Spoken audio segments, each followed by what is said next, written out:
Espero que sim. Hoje nós vamos iniciar um novo conteúdo no capítulo 1 sobre tecnologia, saúde. Então, vocês vão observar aí nesse conteúdo a importância da nossa saúde. Saúde não é só ausência de doença.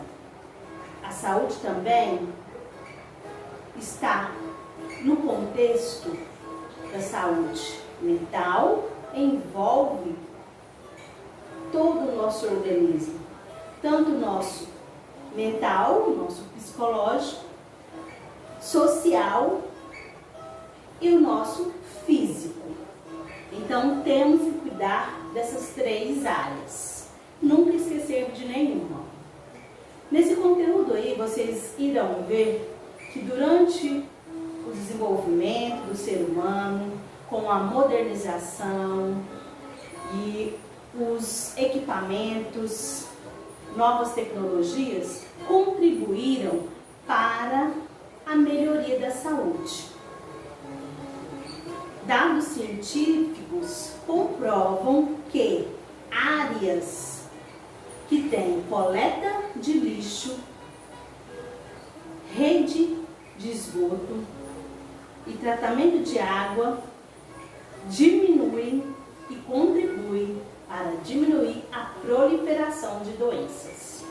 Então, meus amores, para a nossa atividade de hoje, eu quero que vocês pesquisem sobre a revolta da vacina em 1904, que aconteceu no Rio de Janeiro. Eu vou colocar esse pequeno vídeo sobre esse fato ocorrido e após finalizarem, vocês vão fazer pesquisas envolvendo essa temática e comparar aquela época com a nossa atualidade, ok? Caprichem na sua pesquisa e ao finalizarem, envie fotos para a tia Odilene. Beijos, até a próxima aula. Tchau, tchau. R$300 por um rato, de preferência morto. Foi assim que no início do século XX, o jovem médico Oswaldo Cruz acabou com a epidemia da peste bubônica no Rio de Janeiro. A experiência foi um sucesso, ainda que alguns aproveitadores criassem ratos em seus quintais, só para ganhar alguns trocados. Por estas ruas, vou comprando rato. Mas a sua trajetória não foi fácil. Em 1899, depois de estudar microbiologia em Paris, no Instituto Pasteur, ele volta ao Brasil decidido a combater uma série de doenças que matavam milhares de pessoas todos os anos. A situação é complicada, inclusive na economia. Alguns navios estrangeiros se recusam a parar em nossos portos, depois que a tripulação do cruzador italiano Lombardia foi quase toda dizimada.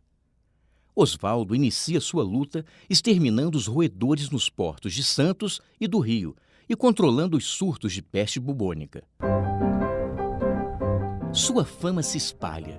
Em 1903, assume o cargo de diretor-geral de saúde pública, com o desafio de acabar com uma outra epidemia, a da febre amarela. Alguns dias depois, ele toma uma atitude polêmica. Descontente com os métodos tradicionais de saneamento, ele resolve viajar a Havana, capital de Cuba, para estudar como a cidade havia acabado com o surto da doença. Naquela época, acreditava-se que o vírus fosse transmitido pelo ar ou pela água, até que o médico cubano Carlos Finlay descobrisse que o inimigo era outro: o mosquito Aedes aegypti. Oswaldo volta ao Rio e começa a lutar com o que tem. Organiza uma brigada de carroças pulverizadoras para limpar os focos de pernilongos e isola os doentes em cubículos. A imprensa pega no seu pé, mas o número de pessoas infectadas diminui rapidamente.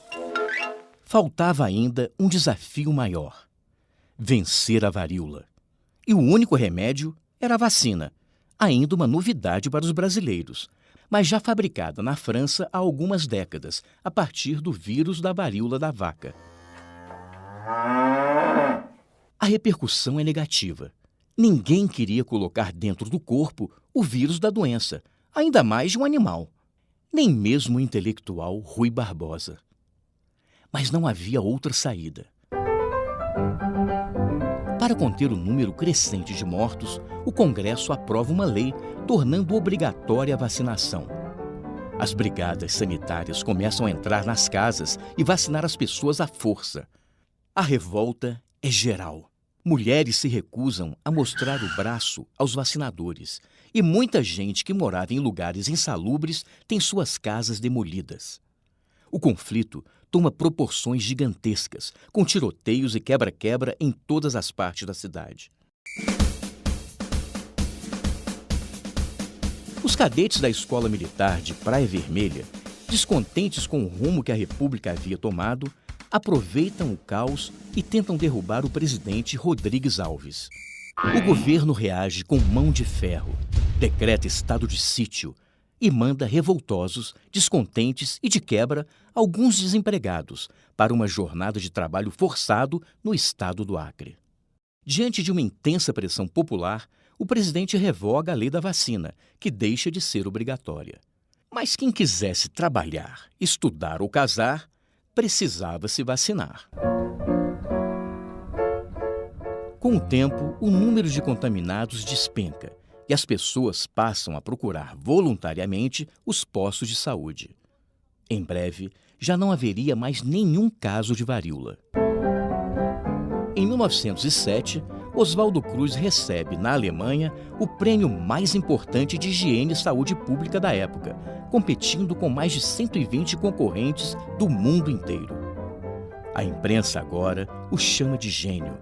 E o próprio Rui Barbosa, quem diria, o saúda como herói nacional.